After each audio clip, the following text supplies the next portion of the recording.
Assalamualaikum warahmatullahi wabarakatuh. Selamat datang di channel Senyum Fatur.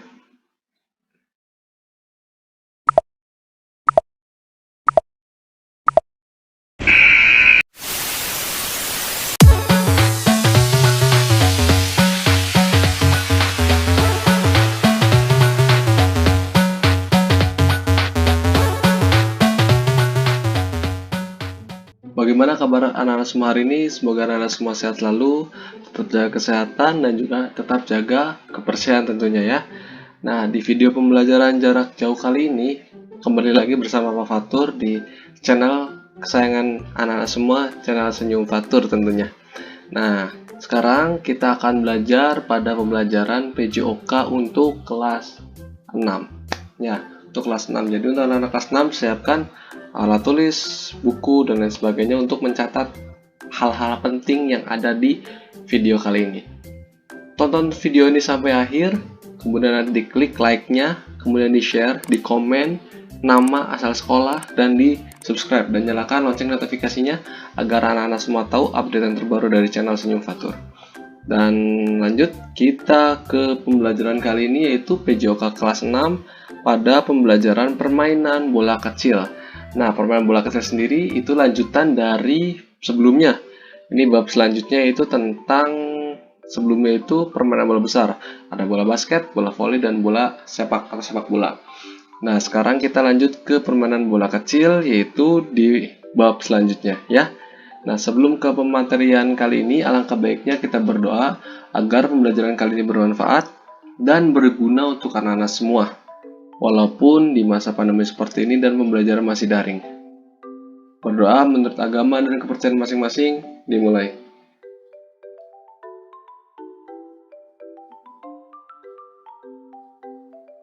Berdoa cukup.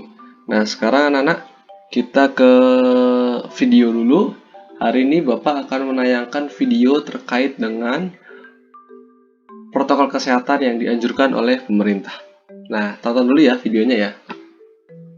Salam.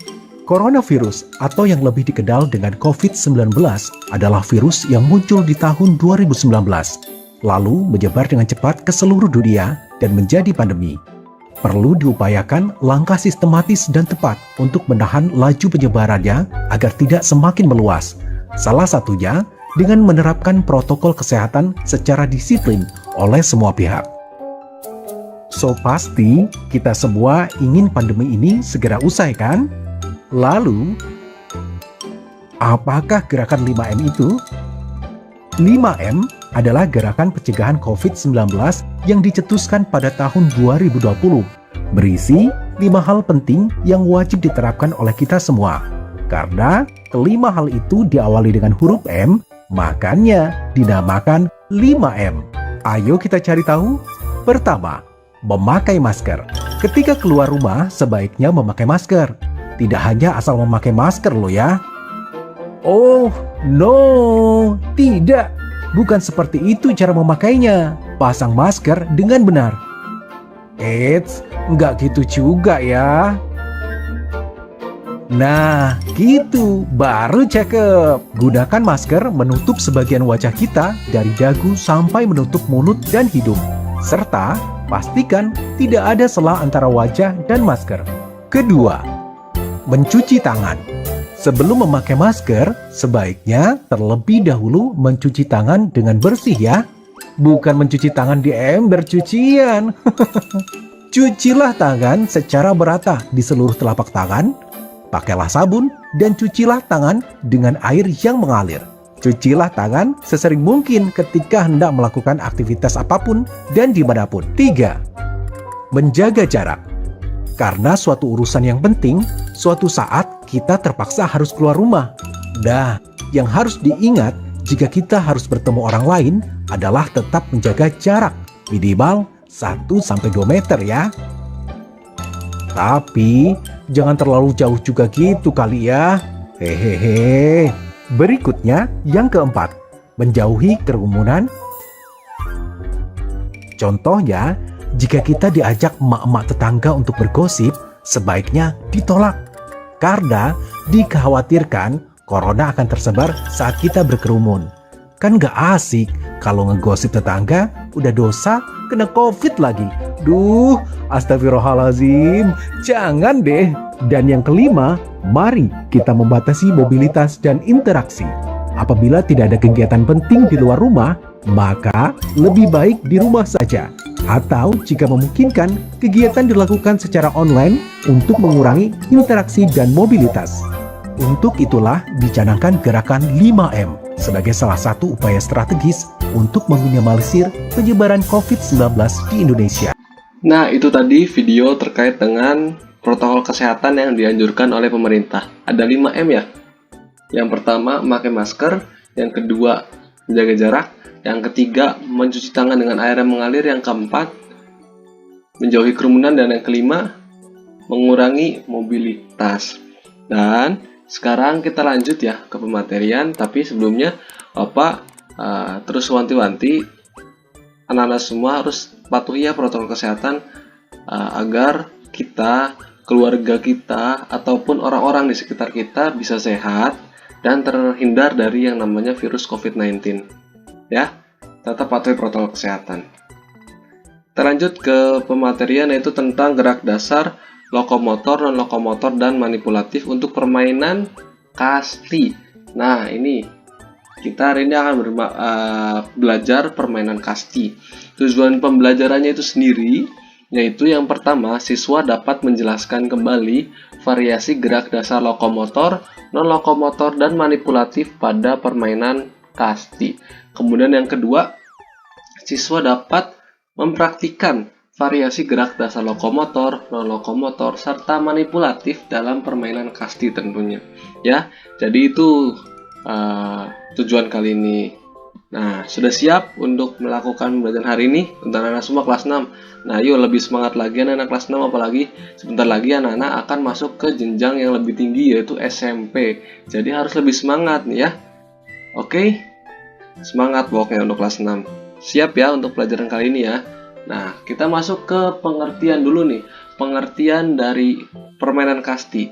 Kasti itu adalah salah satu jenis permainan yang menggunakan medianya itu bola kecil dan beregu dalam memainkannya. Dalam memainkannya juga ada beberapa unsur seperti kekompakan, kemudian ketangkasan, dan juga kegembiraan. Permainan kasti sendiri dimainkan oleh dua regu, yaitu yang pertama regu pemukul dan juga regu penjaga. Nanti setelah permainan selesai bisa ditukar, yang tadinya memukul jadi penjaga dan tadinya penjaga jadi pemukul. Nah itu ya, paham ya sampai sini ya. Paham lah, anak-anak kelas 6 pasti siap dalam pembelajarannya. Kemudian ada teknik dasar.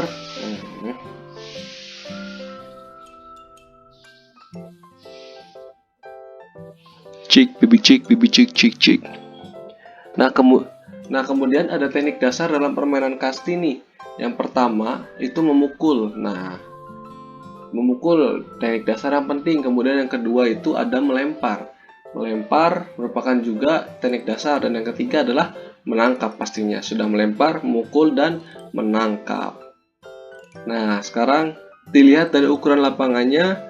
Ada nih ukuran-ukuran lapangan untuk kelas ini. Nah, ini ada ukuran lapangan untuk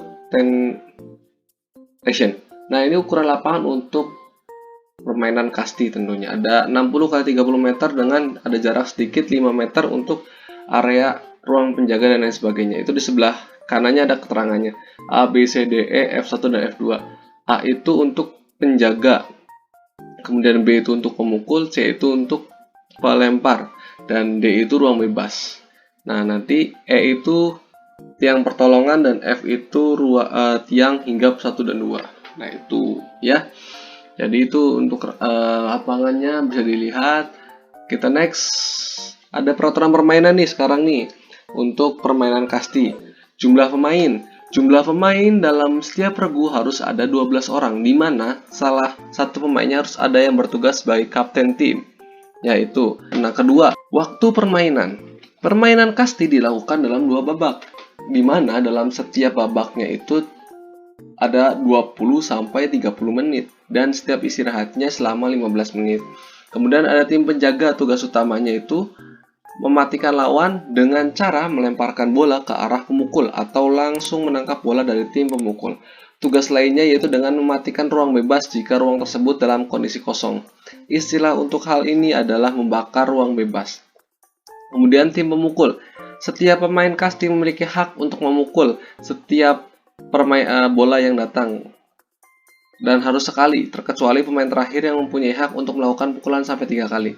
Ketika sudah selesai memukul, pemukul wajib untuk meletakkan alat pemukul di dalam ruang pemukul, dan jika pemukul keluar dari zona pemukul, maka pemain akhirnya tidak dapat mendapatkan nilai, kecuali pemukul secepatnya dialihkan ke dalam ruang pemukul yang seharusnya. Jadi setelah mukul harus taruh, jangan dilempar pemukulnya. Kemudian baru lari ke tiang hinggap yang tadi F1 atau F2. Nah itu ya. Kemudian next lagi, masih dalam peraturan permainan, ada yang namanya pelambung. Proses pelambungan bola harus dapat dilakukan sesuai dengan permintaan si pemukul. Jika bola yang dilambungkan tidak sesuai, maka pemukul diperbolehkan untuk tidak memukulnya. Tetapi jika sudah sampai 3 kali dan secara berturut-turut, maka pemukul pun dapat menuju tiang pemberhentian yang pertama dengan cara berlari bebas tanpa harus dilempar oleh bola yang dari tim penjaga. Kemudian aturan memperoleh nilai. Pemain yang sukses dalam melakukan pukulan bola harus segera mungkin berlari menuju pemberhentian 1, 2, 3, dan juga ruang bebas. Tetapi secara bertahap, dan selanjutnya nilai 1 pun dapat diperoleh dari tim tersebut. Sementara jika dapat nilai 2 itu diperoleh saat semua pemain atau salah satu pemain tersebut sukses berlari dari tiang-tiang pemberhentian kemudian berhasil atas pukulannya sendiri untuk kembali ke ruang bebas secara langsung. Nah, untuk tim penjaga yang mampu menangkap bola secara langsung terdapat nilai 1 yang dapat dikoleksi, dan pemenang ditentukan dari banyaknya tim atau regu yang mengumpulkan poin. Jadi tim pemukul itu mendapatkan poin ketika masuk ke ruang bebas. Kalau misalkan masuk ke tiang hinggap dulu, itu mendapatkan 1 poin. Kalau masuk langsung tanpa berhenti, itu mendapatkan 2 poin. Nah, untuk tim penjaga sendiri, kalau mendapatkan bola langsung ketika bola di udara terus langsung ditangkap, nah itu dapat 1 poin ya. Kemudian pergantian tempat. Pergantian tempat sendiri dilakukan oleh tim penjaga serta pemukul jika salah seorang dari pemain tim pemukul terkena lemparan bola. Kemudian kedua tim bergantian tempat jika bola dan hasil pukulan tim pemukul langsung dapat ditangkap oleh tim jaga sebanyak 3 kali secara berturut-turut. Pergantian tempat juga akan berlaku pada saat alat mukul lepas dari tangan si pemukul. Nah itu pergantian tempat itu atau change play itu ketika bola yang didapatkan dari pelempar pemukul kemudian ditangkap oleh penjaga langsung, kemudian dilempar dan kena tim pemukul. Nah itu bisa langsung berganti tempat. Ataupun yang kedua, jika tim penjaga mendapatkan bola langsung tanpa menyentuh apapun secara 3 kali berturut-turut. Dan yang ketiga, ketika pemukul terlepas atau keluar dari tangan si pemukul itu sendiri. Itu ya, Nana ya. Jadi bisa diperhatikan dengan baik dan benar terkait dengan peraturan permainan. Kemudian yang terakhir nih ada teknik dasar permainan kasti. Yang pertama ada melempar. Melempar bisa bola melambung, kemudian ada bola mendatar, dan ada bola bawah. Ya, bisa diperhatikan. Nanti kita akan praktik setelah pembelajaran rounders. Nanti setelah video ini selesai, kemudian di minggu depan kita akan belajar tentang rounders. Nah, setelah itu anak-anak bisa praktik ya. Kemudian yang kedua ada teknik memukul. Nah, ini dilihat dari nomor 1, nomor 2 siap bola datang, 3 pukul. Nah, poin penting dalam pemukul atau yang memukul bola dengan stick atau dengan alat memukul itu yang pertama momen datangnya bola, kemudian fokus pada bola, dan yang ketiga berani ketika memukul bola. Ya, itu ya poin-poinnya. Dan yang terakhir ini ada teknik dasar main kasti yaitu menangkap. Menangkap ada 3, yaitu menangkap bola lambung, kemudian ada mendatar, dan juga ada bola bawah. Nah ini sama saja seperti tadi bola dilempar, nah ini ditangkap. Yaitu ada melambung, ada mendatar, dan juga bola bawah. Seperti itu ya Nana ya. Nah, itu tadi pembelajaran pada hari ini. Mungkin ini ada sedikit kesimpulan dari Bapak terkait dengan pembelajaran kali ini. Ini ada pengertian kasti yang tadi sudah dijelaskan. Kemudian ada berapa regu juga ini sudah ada tadi. Kemudian ini ukuran. Dan yang terakhir ada teknik dasar dari permainan kasti, itu ada melempar, menangkap, dan juga pemukul atau memukul. Nah, terima kasih untuk anak-anak semua yang sudah menonton video ini sampai akhir. Silakan dicatat, kemudian dipahami, karena ini akan berfungsi ataupun nah, untuk anak-anak semua, terima kasih yang sudah menonton video ini sampai akhir, dan juga dipahami, dicatat, karena nanti SMP juga akan ada pembelajaran kasti. Nah, anak-anak juga harus paham dari sekarang. Jadi nanti di SMP bisa dipahami, bisa cepat memahami, dan bisa bermain dengan baik. Nah, itu dia. Jadi untuk anak-anak semua, terima kasih yang sudah menonton video ini dari awal sampai akhir. Jangan lupa di like, kemudian di komen dengan nama ataupun dari alat sekolah asal, kemudian di share ke sosial media, dan di subscribe, dan nyalakan lonceng notifikasinya agar anak-anak semua tahu updatean terbaru dari channel Senyum Fatur. Terima kasih sekali lagi yang sudah menonton. Jaga kesehatan dan tetap jaga kebersihan. Terakhir, jangan lupa bahagia. Bye-bye. Sampai ketemu minggu depan.